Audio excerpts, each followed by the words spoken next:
ಓಂ ನಮಃ ಶಿವಾಯ. ನಮಸ್ತೆ ಪ್ರಿಯ ವೀಕ್ಷಕರೇ, ಮಹಾಯೋಗಿ ಜ್ಞಾನ ತಂಡಕ್ಕೆ ತಮ್ಮೆಲ್ಲರಿಗೂ ಸ್ವಾಗತ. ಈ ವಿಡಿಯೋದಲ್ಲಿ ಕುಂಭರಾಶಿಯವರಿಗೆ 2025 ವರ್ಷ ಹೇಗಿರುತ್ತೆ ಅಂತ ನಾನು ತಿಳಿಸ್ಕೊಡ್ತೀನಿ. ಎಲ್ಲರಿಗೂ ಹೊಸ ವರ್ಷದ ಆರ್ಥಿಕ ಶುಭಾಶಯಗಳು. ಕುಂಭರಾಶಿಯವರಿಗೆ ಸಾಡೆ ಸಾತಿಯ ಮಧ್ಯಮ ಭಾಗ ನಡೀತಾ ಇತ್ತು.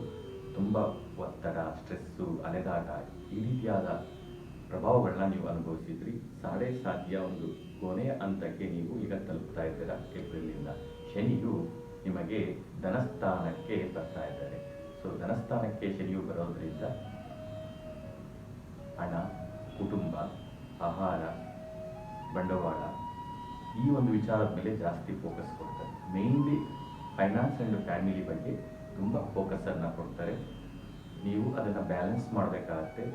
ಬ್ಯಾಲೆನ್ಸ್ ಮಾಡಿ ಲೈಫ್ನ ನೀವು ಮುಂದುವರ್ಸ್ಕೊಂಡು ಹೋಗಬೇಕಾಗುತ್ತೆ. ಕುಂಭರಾಶಿಯವರಿಗೆ ತುಂಬ ಪ್ರೆಷರನ್ನು ಕೊಡ್ತಾರೆ. ಹಣಕಾಸು ವಿಚಾರದಲ್ಲಿ ಏನೇನು ನೀವು ತಪ್ಪುಗಳು ಮಾಡಿದ್ರಿ ಅದನ್ನೆಲ್ಲ ಶನಿಯು ತಿರುತ್ತಾ ಹೋಗ್ತಾರೆ. ಹಾಗೆ ಒಂದು ಹಣಕಾಸು ವಿಷಯದಲ್ಲಿ ಒಂದು ಶಿಸ್ತನ್ನು ರೂಢಿಸಿಕೊಳ್ಳಲು ನಿಮಗೆ ಪ್ರೇರೇಪಿಸ್ತಾರೆ. ಶನಿ ಪ್ರೆಷರ್ ಕೊಡ್ತಾರೆ. ಮತ್ತು ಯಾವ ಸ್ಥಾನಕ್ಕೆ ಹೋಗ್ತಾರೆ ಆ ಸ್ಥಾನದವಾಗಿ ಪೂರ್ವ ಜನ್ಮದ ಕರ್ಮಗಳನ್ನು ಶನಿಯು ಈ ಸಮಯದಲ್ಲಿ ನೀಡ್ತಾರೆ. ಹಾಗೆ ಸಾಡೆ ಸಾತಿ ಅಂತ ಎದುರುವಂಥ ಅವಶ್ಯಕತೆ ಏನಿಲ್ಲ.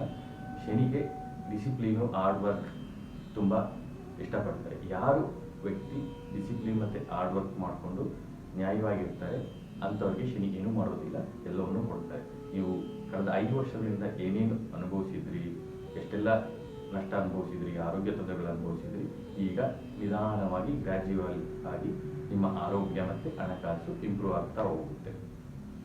ಇನ್ನೊಂದು ಸೂಪರ್ ಟ್ರಾನ್ಸಿಟ್, ಇನ್ನೊಂದು ಒಳ್ಳೆಯ ಒಂದು ಟ್ರಾನ್ಸಿಸ್ಟ್ ಏನಂದರೆ ಗುರು ಪೂರ್ವ ಪುಣ್ಯ ಸ್ಥಾನಕ್ಕೆ ಬರ್ತಾ ಇದ್ದಾರೆ. ಅಪ್ ಟು ಮೇವರೆಗೂ ಗುರು ಚತುರ್ಥ ಭಾವದಲ್ಲಿ ಇರ್ತಾರೆ. ನೀವು ಕಳೆದ ವರ್ಷ ಏನು ಮಾಡ್ಕೊಂಡಿದ್ದೀರಾ ಅಂದರೆ ಮನೆ ವಿಚಾರಕ್ಕೆ, ನವೀಕರಣಕ್ಕೆ, ವಾಹನಕ್ಕೆ ಆಗಿ ತುಂಬ ಹಣವನ್ನು ಖರ್ಚು ಮಾಡ್ಕೊಂಡಿರ್ತೀರ. ತಾಯಿ ವಿಚಾರದಲ್ಲಿ ಸ್ವಲ್ಪ, ಆರೋಗ್ಯ ವಿಚಾರದಲ್ಲಿ ಸ್ವಲ್ಪ ಹಣ ವ್ಯಯ ಆಗಿರುತ್ತೆ.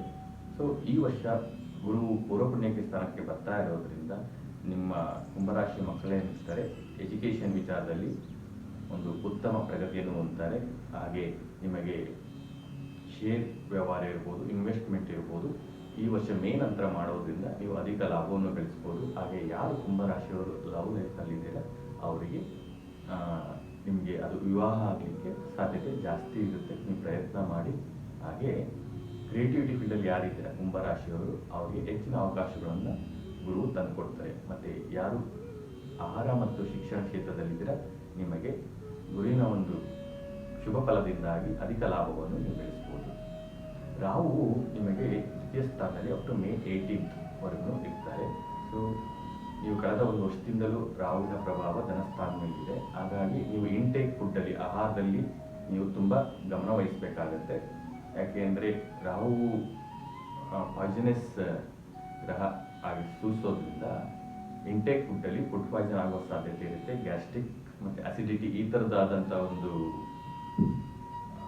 ನಿಮಗೆ ಲಕ್ಷಣಗಳು ಜಾಸ್ತಿ ಕಂಡು ಬಂದಿರುತ್ತೆ. ಹಾಗಾಗಿ ಆಹಾರದಲ್ಲಿ ಜಾಗ್ರತೆ ಇರಲಿ. ಹಾಗೆ ಮಾತುಗಳಲ್ಲೂ ಅಷ್ಟೇ, ನಿಮ್ಮ ಮಾತುಗಳಿಂದ ಬೇರೆಯವರಿಗೆ ನೋವುಂಟಾಗುವ ಸಾಧ್ಯತೆ ಇರುತ್ತೆ. ರಾಹು ಊಹಾಪೋಹ, ಭ್ರಮೆ, ಮೌನ ಹುಟ್ಟಿಸ ಗ್ರಹ ಆಗಿರೋದ್ರಿಂದ ನಿಮ್ಮ ಮಾತುಗಳು ಒಂದೊಂದು ಟೈಮು ಬೇರೆಯವರಿಗೆ ಇಸುಮುಸು ತರಿಸುತ್ತೆ, ನೋವುಂಟು ಮಾಡುತ್ತೆ. ಹಾಗಾಗಿ ಮಾತಿನಲ್ಲಿ ಜಾಗ್ರತೆ ಇರಲಿ. ಹಣದ ವಿಚಾರದಲ್ಲಿ ಯಾವುದೇ ರೀತಿಯಾಗಿ ದೊಡ್ಡ ದೊಡ್ಡ ಒಂದು ಹೊತ್ತಾಗಿ ಯಾರೇ ಬಂದರು ಅಂದರೆ ಅಪರಿಚಿತ ವ್ಯಕ್ತಿಗಳೊಂದಿಗೆ ವ್ಯವಹಾರಗಳು ನಡೆಸಬೇಕಾಗ ಹುಷಾರಾಗಿರಿ. ಎಲ್ಲವೂ ದೊಡ್ಡವಾಗಿ ತೋರಿಸ್ಬಿಟ್ಟು ನಿಮಗೆ ಮೋಸ ಮಾಡುವ ಸಾಧ್ಯತೆ ಇರುತ್ತೆ. ಹಣದ ವಿಚಾರದಲ್ಲಿ ಹುಷಾರಾಗಿರಿ. ಜೂನಿಂದ ಕೇತು ನಿಮ್ಮ ಭಾವಕ್ಕೆ ಬರ್ತಾ ಇದ್ದಾರೆ ಕುಂಭರಾಶಿಗೆ.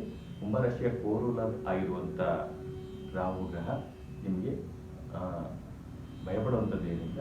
ರಾಹು ನಿಮಗೆ ಒಂದು ವಿಶೇಷವಾದ ಒಂದು ಯೋಚನಾ ಶಕ್ತಿಯನ್ನು ನೀಡ್ತಾರೆ.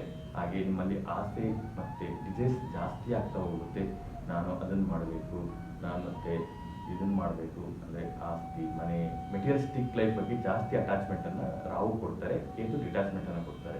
ಹಾಗಾಗಿ ಲಗ್ನದಲ್ಲಿ ರಾಹು ಬಂದಿರೋದ್ರಿಂದ ನೀವು ಸ್ವಲ್ಪ ನಿಮ್ಮ ಆಸೆ ಇರ್ಬೋದು, ನಿಮ್ಮ ಏನೇ ಯೋಜನೆಗಳಿರ್ಬೋದು ವಾಸ್ತವಕ್ಕೆ ಹತ್ತಿರವಾಗಿರಲಿ. ಯಾಕೆಂದರೆ ಕ್ರಿಯೇಟಿವಿಟಿ ತುಂಬ ಇಂಪ್ರೂವ್ ಆಗುತ್ತೆ. ನಿಮ್ಮ ತಲೆಯಲ್ಲಿ ನೂರಾರು ಐಡಿಯಾಗಳು ಬರ್ತಾ ಹೋಗುತ್ತೆ. ಕಲಿಯುಗದಲ್ಲಿ ರಾಹುವಿನ ಪ್ರಭಾವ ಜಾಸ್ತಿ ಇದೆ. ಡಿಜಿಟಲ್ ಯುಗ ಆಗಿರೋದ್ರಿಂದ, ಸೊ ರಾಹುವಿನ ಪ್ರಭಾವ ಜಾಸ್ತಿ ಇರೋದ್ರಿಂದ ನೀವು ತುಂಬ ಅದನ್ನು ಪಾಸಿಟಿವ್ ಆಗಿ ರಾಹುನ ಉಪಯೋಗಿಸ್ಕೊಂಡ್ರೆ ನೀವು ಉನ್ನತ ಎತ್ತರಕ್ಕೆ ನೀವು ತಲುಪ್ಬೋದು.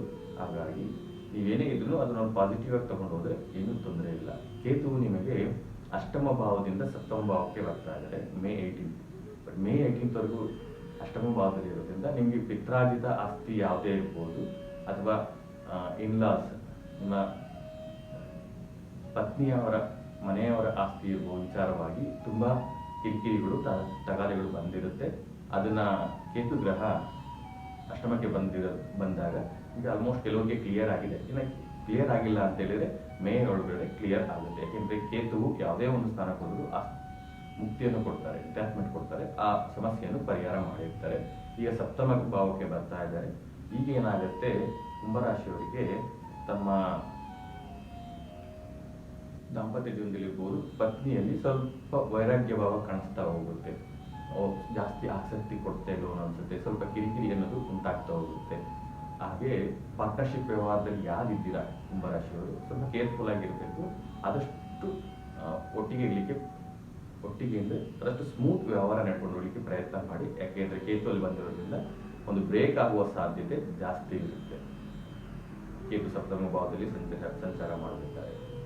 ಹಾಗೆ ಒಂದು ಎಜುಕೇಶನ್ ವಿಚಾರದಲ್ಲಿ ಅಡ್ಡಿ ಆತಂಕಗಳು ವಿದ್ಯಾರ್ಥಿಗಳಿಗೆ ಬರುವ ಸಾಧ್ಯತೆ ಇರೋದ್ರಿಂದ ನೀವು ಆದಷ್ಟು ಗಣಪತಿ ಆರಾಧನೆ ಮಾಡೋದು ತುಂಬಾ ಉತ್ತಮ. ಮತ್ತೆ ಕೇತುವಿಗೆ ಸಪ್ತಮ ಭಾವದಲ್ಲಿ ಸಂಚಾರ ಮಾಡಬೇಕಾದ್ರೆ ದಂಪತಿಗಳ ಮಧ್ಯೆ ಒಂದು ಇರಿಸು ಮುರಿಸು ಇರ್ಬೋದು ಅಥವಾ ಬೇರೆ ವಿಚಾರಕ್ಕೆ ಗಲಾಟೆ ಅನ್ನೋದಿರ್ಬೋದು, ಅವ್ರ ಬಗ್ಗೆ ಮಾತುಕತೆ ಮಾಡಿ ಸ್ವಲ್ಪ ಕಿರಿಕಿರಿ ಆಗೋ ಸಾಧ್ಯತೆ ಇರೋದ್ರಿಂದ ಮೂರನೇ ವ್ಯಕ್ತಿಗಳ ಬಗ್ಗೆ ಜಾಸ್ತಿ ತಲೆ ಕೆಡಿಸ್ಕೊಳ್ಳಕ್ಕೆ ಹೋಗ್ಬಿಡಿ. ನೀವು ಆದಷ್ಟು ನಿಮ್ಮ ಕುಟುಂಬದ ಬಗ್ಗೆ ನೀವು ಯೋಚನೆ ಮಾಡಿದ್ರೆ ತುಂಬಾ ಉತ್ತಮ. ನಿಮ್ಮ ಪರಿವಾರ ವಿಭಾಗಕ್ಕೆ ಬಂದ್ರೆ ನೀವು ಸಾಡಚಾಟಿ ನಡೀತಾ ಇರೋದ್ರಿಂದ ಹನುಮಾನ್ ಚಾಲಿಸ್ನ ಪ್ರತಿದಿನ ಪಠನೆ ಮಾಡಿ. ಹಾಗೆ ಪ್ರತಿ ಶನಿವಾರ ಆಂಜನೇಯ ಸ್ವಾಮಿ ದೇವಸ್ಥಾನಕ್ಕೆ ದರ್ಶನ ಮಾಡಿ. ಹಾಗೆ ರಾಹು ಕೇತು ಎರಡೂ ಗ್ರಹಕ್ಕೆ ನೀವು ದುರ್ಗಾದೇವಿಯನ್ನು ಆರಾಧನೆ ಮಾಡಿ. ಹಾಗೆ ನಾಯಿಗಳಿಗೆ ಆಹಾರವನ್ನು ಇಡ್ತಾ ಬನ್ನಿ. ಗುರುವು ಮೀನರಾಶಿಗೆ ಸಂಚಾರ ಮಾಡ್ತಾ ಇರೋದ್ರಿಂದ ಗುರುಸ್ಥಾನಗಳಿಗೆ ಜಾಸ್ತಿ ಭೇಟಿ ಕೊಟ್ಟು ನೀವು ಗುರುಸ್ಥಾನಗಳಲ್ಲಿ ಸೇವೆ ಮಾಡೋದ್ರಿಂದ ಶನಿಯ ಒಂದು ಪ್ರತಿಫಲ ಕಡಿಮೆ ಆಗಿ ಶುಭ ಫಲಗಳನ್ನ ನೀವು ಅನುಭವಿಸ್ಬೋದು. ಸೊ ಗುರುವಿನ ಫಲ ಚೆನ್ನಾಗಿದೆ. ಹಾಗಾಗಿ ನೀವು ಈ ವರ್ಷ ಮುಂದುವರಿರಿ. ಯಾವುದೇ ನಿಮ್ಮ ಪ್ರಯತ್ನನೇ ಮುಖ್ಯ. ರಾಹು ಪಾಸಿಟಿವ್ ಆಗಿ ನೀವು ಆಕ್ಟಿವೇಶನ್ ಮಾಡಿಕೊಂಡ್ರೆ ಕುಂಭರಾಶಿಯವರು ಈ ವರ್ಷ ಹೆಚ್ಚಿನ ಫಲಗಳನ್ನ ಪಡಿಬೋದು. I wish you all the best ಕುಂಭರಾಶಿಯವರು. ವಿಡಿಯೋ ಇಷ್ಟ ಆಯಿತು ಲೈಕ್ ಮಾಡಿ, ಶೇರ್ ಮಾಡಿ, ಕಮೆಂಟ್ ಮಾಡಿ ಹಾಗೂ ನಮ್ಮ ಚಾನಲ್ ಅನ್ನು